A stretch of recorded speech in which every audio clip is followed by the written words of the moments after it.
अच्छा, आगे है ली शैटलियर्स प्रिंसिपल। इसकी डेफिनेशन जब तक आप नहीं देखोगे ना समझ नहीं आएगी। If a stress is applied to system at equilibrium the system will act in such a way to nullify the effect. अब देखो, एक आपके पास अच्छा वाला सिस्टम चल रहा है, एक रिएक्शन चल रहा है, ठीक है, सिस्टम को रिएक्शन ही समझो। अब आपने कोई भी चेंजेस डाल दी इसके अंदर, इसका प्रेशर वॉल्यूम चेंज कर दिया, इसका प्रेशर चेंज कर दिया, टेम्परेचर के साथ छेड़छाड़ कर दी, तो ली शैटलियर प्रिंसिपल के अकॉर्डिंग इस सिस्टम कुछ इस तरह से कंपनसेट करेगा। अच्छा, आपने ये चीज़ें डाली ना, ठीक है, ये चेंजेस कर दी, ये छेड़छाड़ कर दी, ये चीज़ें छेड़छाड़ करने से इसका इक्विलिब्रियम डिस्टर्ब हो गया। तो वो कह रही है कि according to Lee Chatelier principal कि सिस्टम कुछ इस तरह से रिएक्शन देगा कि वो वापस से ना केमिकल इक्विलिब्रियम अचीव करने की कोशिश करेगा। हमने स्टार्ट में ही बात की थी ना कि यूनिवर्सल सा एक लॉ है कि हर चीज़ हमारे इर्द गिर्द इक्विलिब्रियम को अचीव करने की कोशिश करिए। आप किसी को चीज़ को भी इक्विलिब्रियम से हटाओगे, वो वापस इक्विलिब्रियम की तरफ ही आएगी, कोशिश करेगी। तो यही चीज़ इसमें हो रही है। ली शैटलियर प्रिंसिपल क्या कह रहा है कि वह stresses apply to a system at equilibrium, ठीक है, इक्विलिब्रियम पे था, लेकिन आपने स्ट्रेस अप्लाई किया, आपने तंग किया, उसे छेड़ा, ख़राब कर दिया उसका सब कुछ। फिर सिस्टम क्या करेगा, एक रिएक्शन देगा जिसे कहते हैं कंपनसेशन, बेटर कह सकते हैं हम। The system will act in such a way to nullify the effect. उस इफेक्ट को जो आपने पैदा किया उसको ख़त्म करने के लिए सिस्टम कुछ ना कुछ कंपनसेशन करेगा। अब देखो, अब किस तरह की आप चेंजिंग कर सकते हैं, आप किस तरह सिस्टम को तंग कर सकते हैं। सबसे पहले तो चेंज ऑफ कंसंट्रेशन से, effect of change of concentration. अब देखो, देखो हर जगह मुझे रिएक्शन लिखना पड़ा है, एक कॉमन सी बात। देखो, ये मैंने रिएक्शन लिख दिया, रिवर्सिबल। अब कह रही है एडिशन ऑफ, आप कंसंट्रेशन की बात हो रही है ना पहले, अब कंसंट्रेशन प्रोडक्ट की भी हो सकती है, रिएक्टेंट की भी हो सकती है। अब addition of substance among reactant या addition of substance among product. Addition of substance, अगर मैं देखो यहाँ पे इंक्रीज़ कर दूँ, यहाँ से रिएक्टेंट की कंसंट्रेशन बढ़ाना शुरू कर दूँ, मैं डालती रहूँ, तो क्या होगा, ज़्यादा रिएक्टेंट्स होंगी, ज़्यादा रिएक्टेंट्स होंगे तो ज़्यादा प्रोडक्ट्स बनेंगे। मतलब देखो ना, रिएक्टेंट्स की कंसंट्रेशन ज़्यादा कर दूँगी तो कोलिजन ज़्यादा होगी, ज़्यादा कोलिजन होगी, ज़्यादा रिएक्शन होगा, ज़्यादा रिएक्शन होगा, तो ऑब्वियसली प्रोडक्ट्स भी ज़्यादा बनेगा हमारे पास। इसके अलावा removal of substance among products. देखो, ये मेरे पास प्रोडक्ट है, इधर से मैंने प्रोडक्ट्स निकालना शुरू कर दिए। अच्छा, ये आगे जाके ना बड़ा मज़े की बात अप्लाई होगी, इसको ना अभी समझने की कोशिश करना। यहाँ तो मैंने एडिशन की है ना रिएक्टेंट्स के, लेकिन यहाँ से मैं जैसे जैसे प्रोडक्ट बन रहा है वहाँ से वैसे वैसे निकालती जा रही हूँ। इस निकालने से क्या होगा कि रिएक्शन फॉरवर्ड डायरेक्शन में फेवर्ड होगा, यानी मैंने जितने प्रोडक्ट्स बाहर निकाले, रिएक्टेंट उतने ही प्रोडक्ट्स में मज़ीद कन्वर्ट होता जाएगा, मज़ीद प्रोडक्ट्स आएंगे। वो कहेगा कि प्रोडक्ट्स तो बन ही नहीं रहे आगे, तो मैं और प्रोडक्ट्स बनाऊँ। इस तरह समझने की कोशिश करो इसको। देखो, मैंने क्या बोला कि addition of substance among reactants and removal of substance among products, ये दो सिचुएशंस मेरे पास क्या करेंगी, फॉरवर्ड डायरेक्शन में रिएक्शन को फेवर करेंगी और मेरे पास ज़्यादा से ज़्यादा प्रोडक्ट्स ऑब्टेन होगा। क्या करने से, addition of substance among reactants and removal of substance among products. इसीलिए किसी भी रिएक्शन की यील्ड बढ़ाने के लिए आप उसमें से कॉन्टीन्यूअस विड्रॉल ऑफ प्रोडक्ट करते रहोगे, ठीक है। इसी तरह का इसका वॉइस वर्सा कर दिया जाए कि removal of substance among reactant, ठीक है, and addition of substance among products, तो इसका उलट हो जाएगा। फिर हमारे पास फॉरवर्ड की जगह बैकवर्ड जाएगा और प्रोडक्ट ऑब्टेन नहीं होगा, प्रोडक्ट की यील्ड कम हो जाएगी। अब इफेक्ट ऑफ कंसंट्रेशन पढ़ लिया। अब दूसरी जो चीज़ आप करते हो सिस्टम को ख़राब करने के लिए, वो आप कैटलिस्ट डाल देते हो। देखो, कैटलिस्ट ये नहीं कह ख़राब, मतलब ये नहीं मैं कहूँगी कि आप ख़राब मेरा स्लैंग वर्ड मैंने बोला है, ख़राब नहीं, आप मतलब इक्विलिब्रियम को डिस्टर्ब कर रहे हो बेसिकली। अब देखो, मैंने क्या डाल दिया, कैटलिस्ट। अब वो कह रहे कैटलिस्ट क्या करेगा इक्विलिब्रियम के साथ, तो कैटलिस्ट क्या करेगा, increase rate of forward and backward reaction. Catalyst का काम ही यही है कि ये सिर्फ रिएक्शन का रेट बढ़ा देगा, फॉरवर्ड का भी, जितना फॉरवर्ड का बढ़ाएगा उतने ही गुना रिवर्स का भी बढ़ा देगा, ठीक है। Reduce the time to reach equilibrium, बहुत प्यारी लाइन लिखी हुई है। देखो ये दोनों लाइन ना बिल्कुल समराइज कर देती है। Increases the rate of forward and backward reaction, reduces the time to reach equilibrium. ठीक है, आगे जाके हम पढ़ेंगे कि it reduces the activation energy. Catalyst क्या करते हैं, एक्टिवेशन एनर्जी को कम कर देते हैं। एक्टिवेशन एनर्जी कम हो जाएगी तो फिर ज़्यादा रिएक्टेंट्स होंगे जो कि उस एनर्जी बैरियर को क्लाइम कर सकेंगे।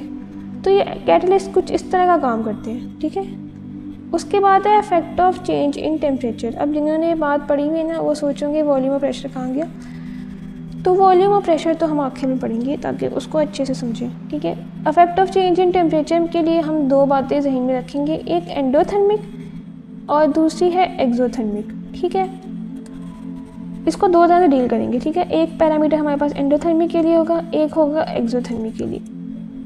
एंडोथर्मिक में आपको पता है कि हीट रिलीज होती है, हीट एब्जॉर्ब होती है, एक्सो में हीट रिलीज होती है। ठीक है, अब जब एंडोथर्मिक की बात हो रही है, एंडोथर्मिक रिएक्शन में जब मैं टेम्परेचर बढ़ाऊंगी तो रेट ऑफ फॉरवर्ड रिएक्शन बढ़ जाएगा, reaction will move towards forward direction और मेरे पास प्रोडक्ट्स ऑब्टेन होंगे ज़्यादा अमाउंट्स में। ठीक है, लेकिन एंडोथर्मिक रिएक्शन में जब मैं टेम्परेचर को डिक्रीज कर दूंगी तो रिएक्शन बैकवर्ड डायरेक्शन। अच्छा ये बात देखो दोबारा, अब ये रिएक्शन आगे क्यों जा रहा है पीछे क्यों जा रहा है, यही तो बात है जो ली शैटलियर प्रिंसिपल ने बोली है कि सिस्टम विल एक्ट।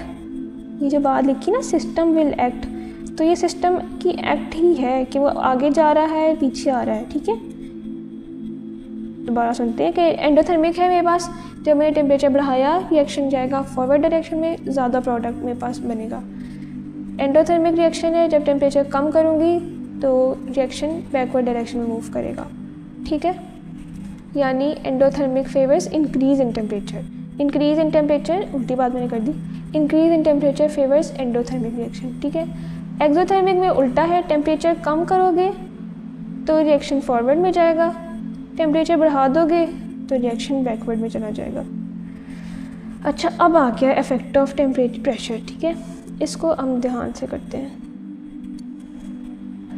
अच्छा इसको भी समझने के लिए ना दो तरीके, नंबर 1 सिचुएशन या कंडीशन जब मेरे पास डेल्टा एन नेगेटिव है, यानी n p minus n r की वैल्यू नेगेटिव आ रही है, या आप ये कह लो कि एन आर मेरे पास बड़ा है as compare to n P.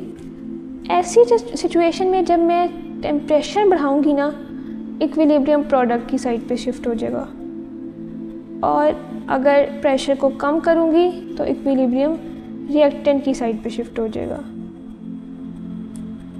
अच्छा अब रिएक्टेंट जब नंबर ऑफ अच्छा डिफरेंस जब डेल्टा एन पॉजिटिव होगा, अभी तो बात हो रही है ना नेगेटिव में मैंने क्या किया, प्रेशर बढ़ाया इक्विलिब्रियम शिफ्ट हो गया प्रोडक्ट की साइड पे, प्रेशर कम किया इक्विलिब्रियम शिफ्ट हो गया रिएक्टेंट की साइड पे। अब है डेल्टा एन पॉजिटिव, अब डेल्टा एन पॉजिटिव है, जब प्रेशर बढ़ाऊंगी तो रिएक्शन कहाँ शिफ्ट हो जाएगा, बैकवर्ड डायरेक्शन में, इसके बिल्कुल ऑपोजिट। अच्छा जी ये तो हो गई बात, लेकिन मुझे जो पर्सनली मसला होता था ना, मुझे नहीं ये बात याद होती थी, रट्टा है टोटली रट्टा है, बिल्कुल नहीं समझ आता था कि ऐसा क्यों होता था। तो इसके लिए ना एक ट्रिक है, वैसे आपको ज़रूरी नहीं कि आपको भी समझना है कि अगर मुझे नहीं समझ आई थी, अगर आपको ये समझ आ रहा है तो बहुत अच्छी बात है, अगर आपको ये समझ आ जाए तो इसको पकड़ लो। तो मेरा जो ट्रिक था ना, जो मैंने जिस तरह मैंने याद किया था अपने टाइम में, वो कुछ इस तरह याद किया था। देखो आपने ये एज्यूम कर लेना है, अपने दिमाग में बिठा लेना है, जब डेल्टा एन नेगेटिव है ना तो K c is directly proportional to pressure.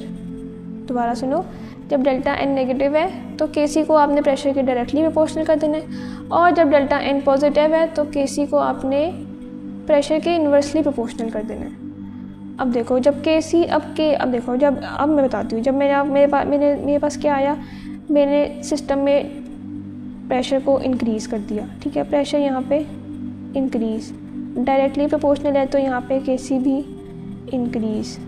अब चूँकि मैंने डायरेक्शन ऑफ रिएक्शन डिटरमिन करनी थी, तो ऊपर मैंने क्या समझा था कि केसी से डायरेक्शन ऑफ रिएक्शन या एक्सटेंट ऑफ रिएक्शन, जो हम लोग पढ़ने अभी पढ़े, तो हमने क्या पढ़ा था कि केसी को किसके साथ कंपेयर करेंगे, ratio of products to ratio of reactants. यहाँ से मैं ना क्यूसी हटा ही देती हूँ, क्यूसी आपको कंफ्यूज करेगा। क्यूसी हमने मैट्रिक में पढ़ा था ना, उसमें हम बोलते थे कि प्रोडक्ट ओवर रिएक्टेंट की जो कंसनट्रेशन है उसे हम क्यूसी बोलते हैं, लेकिन यहाँ में हमने नहीं पढ़ा, तो अब मैं इसलिए हटा देती हूँ। अब देखो यहाँ पे मैंने प्रोडक्ट्स ओवर रिएक्टेंट्स की कंसनट्रेशन लिख दी, ठीक है। अब हमने पढ़ा था कि जब केसी ज़्यादा होगा ना प्रोडक्ट्स ओवर रिएक्टेंट्स की रेशो से, तो reaction will move in forward direction. याद आया आपको कुछ? ये मेरी ट्रिक है। मैंने क्या बोला, ट्रिक इस तरह की थी कि जब डेल्टा एन नेगेटिव होगा तो आपने केसी को प्रेशर के डायरेक्टली प्रोपोर्शनल पुट कर देना है। तो लिखा होगा कि प्रेशर को बढ़ाया है तो केसी भी बढ़ गया, केसी बढ़ गया यानी पी ओवर आर यानी प्रोडक्ट ओवर रिएक्टेंस की रेशो से बढ़ गया। जब केसी ज़्यादा हो गया as compare to this ratio, तो reaction move in forward direction. इसी तरह अगर वो आपसे क्वेश्चन में पूछें कि जब मैंने प्रेशर कम कर दिया तो आप कहेंगे केसी भी कम हो गया, क्योंकि डायरेक्टली प्रोपोर्शनल है। डायरेक्टली प्रोपोर्शनल क्यों है? क्योंकि डेल्टा एन नेगेटिव है। प्रेशर कम किया, केसी कम हो गया, केसी कम हो गया तो पी ओवर आर की जो रेशो थी वो ज़्यादा हो गई। इस सिचुएशन में जो इक्विलिब्रियम होगा वो बैकवर्ड डायरेक्शन में शिफ्ट हो जाएगा। दूसरी ये ट्रिक भी इसके ऑपोजिट है कि जब डेल्टा एन पॉजिटिव हो तो केसी को आपने केसी और प्रेशर को इन्वर्सली रिलेट कर देना है। इस सिचुएशन में वो कहेंगे कि मैंने प्रेशर बढ़ाया, तो आप कहेंगे मैंने तो केसी तो कम हो गया। केसी कम हो गया तो इसका मतलब प्रोडक्ट एंड रिएक्टेंट की रेशो भी कम हो गई। तो इस सिचुएशन में रिएक्शन इक्विलिब्रियम कहाँ मूव करेगा? बैकवर्ड डायरेक्शन में, ठीक है। इस सारे ट्रिक को याद करने के लिए ना आपको वो एप्लीकेशंस ऑफ केसी अच्छे से आने चाहिए। वैसे तो इधर भी अप्लाई होंगे ऑब्वियसली। अच्छा, अब है इफेक्ट ऑफ वॉल्यूम।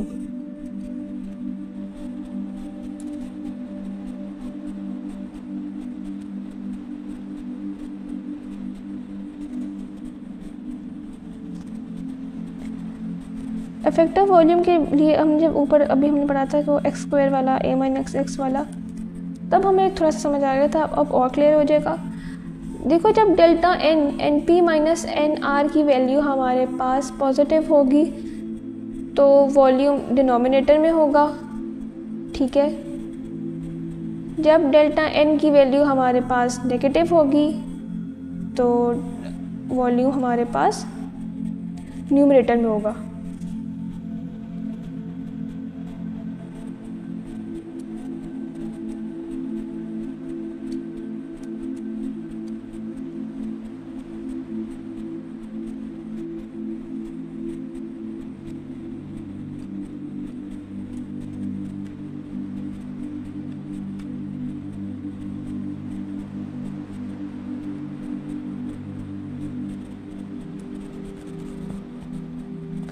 अब देखो, यहाँ पे केसी है, डेल्टा एन की वैल्यू पॉजिटिव है, वॉल्यूम चला गया डिनोमिनेटर में।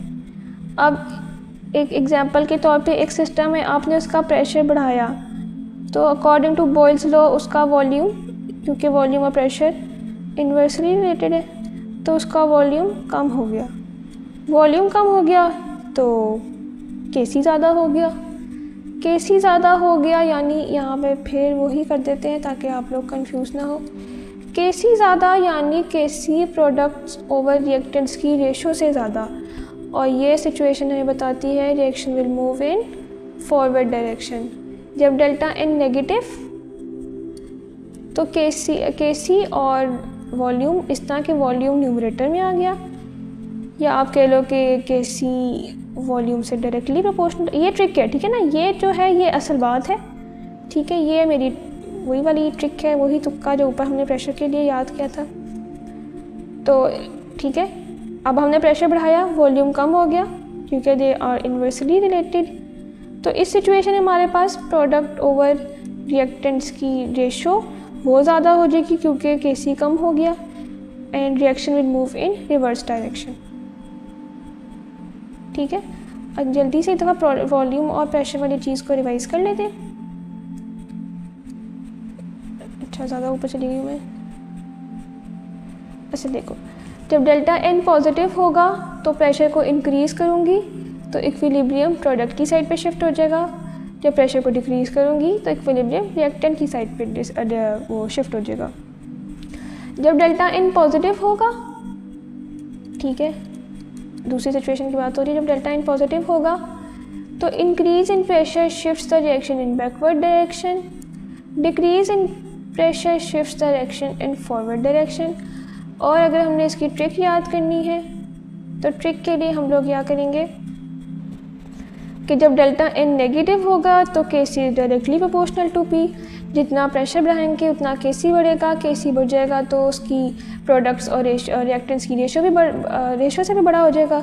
जब वो बड़ा हो जाएगा तो फिर इसका मतलब है reaction will shifts in forward direction. इसके अलावा जब डेल्टा एन पॉजिटिव होगा तो के सी और प्रेशर का रिलेशन इन्वर्स कर देंगे, प्रेशर के बढ़ाने से के सी कम हो जाएगा। इस सिचुएशन में क्या होगा, के सी कम है तो फिर प्रोडक्ट्स और ओवर रिएक्टेंट्स जो रेशो है वो बढ़ जाएगी। इसका कंक्लूजन ये होगा कि रिएक्शन की डायरेक्शन बैकवर्ड होगी। वॉल्यूम के लिए भी दो ही सिचुएशंस थी, डेल्टा एन जब पॉजिटिव है, डेल्टा एन जब नेगेटिव है। डेल्टा एन पॉजिटिव है तो वॉल्यूम डिनोमिनेटर में है, ठीक है। दूसरी बात ये कि जब डेल्टा एन पॉजिटिव है तो के सी और वॉल्यूम का इन्वर्स रिलेशन है, ठीक है।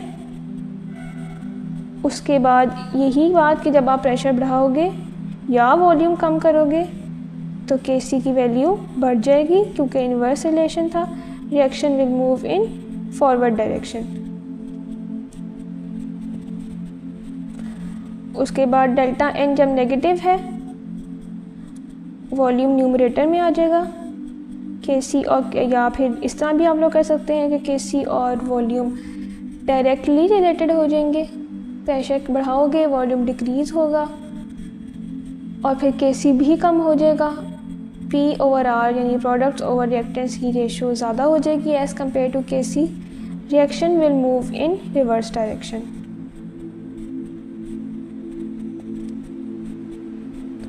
अब ये समराइज़ अगर हम लोग करें ना कुछ इस तरह का, जो इक्विलिब्रियम कांस्टेंट है के सी, क्या कंसंट्रेशन उस पर अफेक्ट कर रही है? नो। क्या प्रेशर और वॉल्यूम उस पर अफेक्ट कर रहे हैं? नहीं। हाँ, टेम्परेचर उस पर अफेक्ट कर रहा है।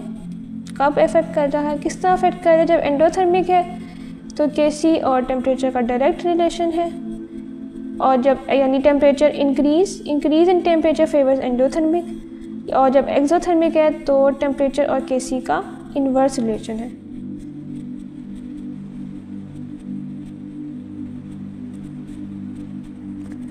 अब है application of chemical equilibrium in industry. इसके लिए आपने दो चीज़ें, ये हम टेबुलर फॉर्म में कर लेते हैं जल्दी से। एक तो हार्बर्स प्रोसेस है और दूसरा है synthesis of sulphur trioxide. Harbours process में हम लोग अमोनिया जनरेट कर रहे हैं सल्फ़र, और इसमें हम लोग, ये बेसिकली कॉन्टैक्ट प्रोसेस है जिसमें हम सल्फ़र ट्राइऑक्साइड बनाते हैं। क्यों बनाते हैं? सल्फ़र ट्राइऑक्साइड का क्या काम? हमारे सल्फ्यूरिक एसिड बनेगा ना सल्फ़र ट्राइऑक्साइड से आगे, और सल्फ्यूरिक एसिड बहुत इंपॉर्टेंट इंडस्ट्रियल कंपाउंड है। रिएक्शन देखिए N2+3H2 और फिर बनेगा 2 मोल्स ऑफ 2NH3। अब डेल्टा एन यहाँ पे नेगेटिव है, इसको देख लें आप, 2 - 4 = -2 है। डेल्टा एच जो रिलीज़ हो रही है वो -92 यानी यहाँ पे एक्सोथर्मिक रिएक्शन है।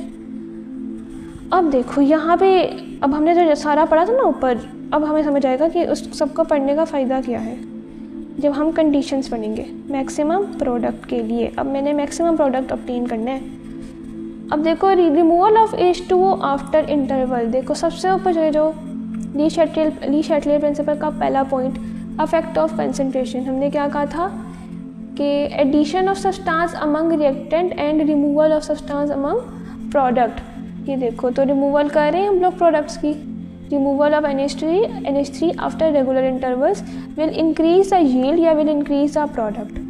अब देखो increase in pressure delta n negative है। फ़ौरन से ऊपर चलते हैं, देख कर आते हैं कि हमने सही बात की थी। डेल्टा एन अब आ गया हमारे पास। देखो डेल्टा एन नेगेटिव है, Kc और P प्रोडक्ट प्रेशर हमारे पास डायरेक्टली रिलेटेड है। हमने कहा इंक्रीज इन प्रेशर हम लोग कर रहे हैं for good yield in Haber's process. ही देखो प्रेशर बढ़ा दिया, Kc बढ़ गया, Kc की वैल्यू ज़्यादा हो गई प्रोडक्ट ओवर रिएक्टेंट्स के रेशो से। इस सिचुएशन में क्या होगा, reaction will move in forward direction, यानी हमारी बात सही साबित हुई। उसके बाद दूसरी बात, डिक्रीज इन टेम्परेचर। देखो डिक्रीज इन टेम्परेचर हमने ऊपर पढ़ा था कि जब एक्सोथर्मिक रिएक्शंस होंगे तो ये वाली सिचुएशन होगी, ठीक है ना। अब समझ आई, यानी देखो 3 तरह की सिचुएशंस है हमारे पास फॉर मैक्सिमम प्रोडक्ट्स। हमने सबसे ज़्यादा से ज़्यादा प्रोडक्ट निकालने हैं। Removal of NH3 after regular intervals, increase in pressure, decrease in temperature, ठीक है। अब कैटलिस्ट हम लोग क्या करेंगे, यूज़ करेंगे पीसेस ऑफ आयरन क्रिस्टल्स या फिर magnesium oxide, aluminium trioxide and silicon dioxide. Pressure 200 to 300 atm, ये बहुत इंपॉर्टेंट है, ये पूछा जा सकता है। टेम्परेचर हमारे पास होगा 673 केल्विन, और अगर इसको सेल्सियस में पूछा जाए तो 400 डिग्री सेल्सियस। अच्छा, अब हम कॉन्टैक्ट प्रोसेस के बारे में पढ़ लेते हैं। अच्छा, यहाँ पे डेल्टा एन नेगेटिव है और -194 किलो जूल। माइनस का मतलब क्या होता है, एक्सोथर्मिक। अब देखो कॉन्टिन्यूस सप्लाई ऑफ O2, इधर क्या था, removal of substance among product. यहाँ पे क्या हो रहा है, addition of substance among reactant. पहला वाला पॉइंट डिस्कस हो रहा है। दूसरी बात, ये भी नेगेटिव है, ये भी नेगेटिव था, तो वही वाला जो ऊपर हमने पढ़ा था कि इस सिचुएशन में Kc P के डायरेक्टली प्रोपोर्शनल होता है। इंक्रीज इन प्रेशर Kc को बढ़ा देगा, Kc ज़्यादा तो इसका मतलब वो प्रोडक्ट ओवर रिएक्टेंट की रेशो से ज़्यादा, and reaction will move in forward direction. दूसरी बात, डिक्रीज इन टेम्परेचर क्योंकि एक्सोथर्मिक है। कैटलिस्ट इसमें यूज़ होंगे V2O5, NO and platinum. Pressure 1 atm and temperature 400 to 500 degree Celsius. इसके अलावा कुछ जगहों पे 650 डिग्री सेल्सियस भी लिखा हुआ है।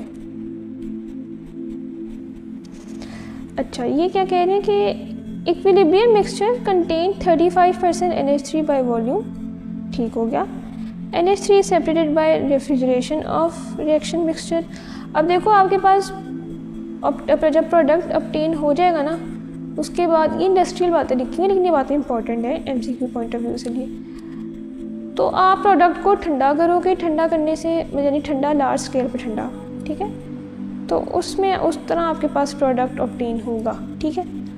अब ये कह रहे हैं कि 110 million ton prepared ammonia prepared होते हैं, और उस 110 में से 80% अमोनिया फर्टिलाइजर्स के तौर पे यूज़ होते हैं। और नाइट्रोजन फिक्सेशन नाइट्रोजन साइकिल का एक पार्ट होता है, जिसमें नाइट्रोजन रिसाइकल होता है एटमॉस्फेयर से, फिर वापस एटमॉस्फेयर में जाता है, फिर वापस यहाँ पे आता है। तो वो कह रही है कि nitrogen fixation 13% of nitrogen fixation is done by harbours process, ठीक है। अब है कॉमन आइन इफेक्ट। अब देखो इसकी डेफिनेशन पहले सुनो। एडिशन ऑफ कॉमन आइन, जहाँ जहाँ मैं स्टार लगा रही हूँ ना वो बातें सुनो, ठीक है। Addition of common ion to the solution of less soluble electrolyte suppresses its ionization and concentration of unionized species increases which may come out as precipitates. अच्छा, अब ये लेस सॉल्युबल इलेक्ट्रोलाइट्स या वीक इलेक्ट्रोलाइट्स, इसका मतलब क्या है। अच्छा, ये देखो, ये ना शॉर्ट डेफिनेशन लिखी हुई, आपको ज़्यादा अच्छी समझ आ जाएगी। सप्रेशन ऑफ आयनाइजेशन, आयनाइजेशन क्या होता है, आइंस के अंदर कन्वर्ट होना, जैसे ये आयनाइजेशन हो रही है, ठीक है। एबिलिटी टू कन्वर्ट इन या डिसोसिएट इनटू आइंस, ये है आयनाइजेशन। अब वो कह रहे हैं सप्रेशन ऑफ आयनाइजेशन, इस वाले प्रोसेस को रोकना है, इसको कम करना है। Of weak electrolyte, weak electrolyte क्या होता है, जो वैसे ही कम आयनाइजेबल होता है या फिर स्लोली आयनाइजेबल होता है, स्लोली अपने आइंस में डिसोसिएट होता है या फिर बहुत ही कम होता है। दूसरी तरफ है स्ट्रॉन्ग इलेक्ट्रोलाइट मोर आयनाइजेबल होता है, बहुत ज़्यादा आयनाइजेबल होता है, जल्दी अपने आइंस के अंदर डिसोसिएट हो जाता है। ये फ़र्क है स्ट्रॉन्ग एंड वीक इलेक्ट्रोलाइट में। अब आप क्या कर रहे हो, कॉमन आइन इफेक्ट में एक आप एक सॉल्यूशन के अंदर, कि कौन से सॉल्यूशन के अंदर, एक लेस सॉल्युबल इलेक्ट्रोलाइट, एक वीक इलेक्ट्रोलाइट के सॉल्यूशन के अंदर एक कॉमन आयन डाल रहे हो। कॉमन आयन क्या करेगा, उसकी आयनाइजेशन को, उसकी ability to convert into ions, उसको सप्रेस कर देगा। इस तरह क्या होगा, concentration of unionized species increase हो जाएगी, जो प्रेसिपिटेट हो जाएगी हमारे पास। ठीक है, अब कंसंट्रेशन ऑफ अनआयनाइज्ड यानी ये अनआयनाइज्ड स्पीशी बढ़ जाएगी और ये भी प्रेसिपिटेट हो जाएगी। और उस प्रेसिपिटेशन का क्या फ़ायदा होगा, हमारे पास प्योरीफिकेशन हो जाएगी। ठीक है, अब ये देखो, ये बात आप याद रख लो ना, तो फिर आपको कोई बात कॉमन आयन इफेक्ट भूल ही नहीं सकता। Common ion effect increases crystallization. ठीक है, ये बात। दूसरी बात, common ion effect decreases ionization dissociation. अब देखो क्रिस्टलाइजेशन क्या होती है, फॉर एग्जांपल ये NaCl है, प्रेसिपिटेशन होगी तो क्रिस्टलाइजेशन होगी। मैं बस इसी के एग्जांपल दिए जा रही हूँ बार बार। अब वो कह रहे हैं कॉमन आयन आप जब डालोगे ना इसके सॉल्यूशन में, तो वो ये वाला रिएक्शन है ना, इसको स्टॉप करेगा, सप्रेस करेगा, कम कर देगा। जबकि जो ये वाला है ना, इसको प्रेसिपिटेट करेगा, इसके फिर क्रिस्टल्स बनना शुरू हो जाएंगे। ठीक है, यानी इंक्रीजेस या favours crystallization, decreases ionization, dissociation and solubility. ये बात भी याद रखनी है। ठीक है, ये जब मैं कहती हूँ कि मैं नमक को पानी के अंदर घोल रही हूँ, तो इसका मतलब क्या है कि वो डिसोसिएट हो रहा है अपने आइंस के अंदर। तो कॉमन आयन क्या करेगा, उसकी सॉल्युबिलिटी को कम कर देगा, डिसोसिएशन को भी कम कर देगा, आयनाइजेशन को भी कम कर देगा। और ये दोनों तो एक ही चीज़ है। अब एप्लीकेशन कैसे हो सकती है इसकी कॉमन आयन की। अब पहली बात मैंने पहले ही कह दी थी कि प्योरीफिकेशन ऑफ NaCl मैंने करनी है। अब मेरे पास NaCl ऑब्टेन हुई है, किससे करूँ, सी वाटर से कर लेते हैं। नहीं, चलो हम लोग ना क्लोरामाइन से कर लेते हैं। हमारे पास NaCl ऑब्टेन हुआ है, अब उसके अंदर बेतहाशा इम्प्योरिटीज़ हैं। ठीक है, अब मुझे तो प्योर NaCl चाहिए। अब मैं क्या करूँगी, देखो फॉर एग्जांपल ये NaCl है, डिसोसिएशन हो रही है, क्रिस्टलाइजेशन, या फिर इसको क्रिस्टलाइजेशन भी कह सकते हैं। अच्छा, डिसोसिएशन होगी तो आइंस बनेंगे, क्रिस्टलाइजेशन होगी तो वापस क्रिस्टल बन जाएगा। आप समझ आ गई होगी आपको। ठीक है, अब मैं लूँगी एक कंटेनर। ठीक है, उसके अंदर मैं डालूँगी सोडियम क्लोराइड, ब्राइन डालूँगी। ठीक है, सैचुरेटेड सोल्यूशन डालूँगी। ब्राइन का मतलब होता है सैचुरेटेड सोल्यूशन। अब ठीक है, अब क्या होगा, उस कंटेनर के अंदर सोडियम जो है डिसोसिएट होना शुरू हो जाएंगे अपने आइंस के अंदर। ये भी बन गया, ये भी बन गया। अब मैं डालूँगी कॉमन आयन। ठीक है, मैंने डाला कॉमन आयन। कॉमन आयन क्या है, देखो HCl, इसको मैंने डिसोसिएट कराया। अब समझ आई, ये देखो इसमें भी कॉमन आयन ही है, ये भी है। अब इसके नाम से आपको समझ आ रहा होगा।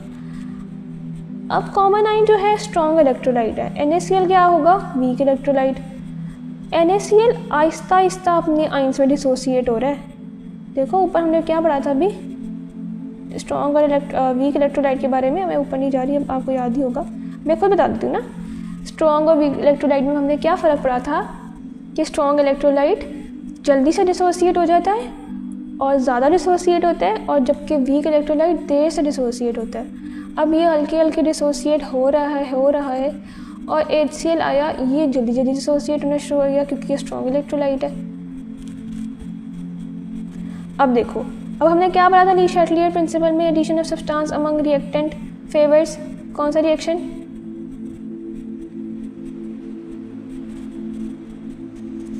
अब देखो addition of substance among reactants.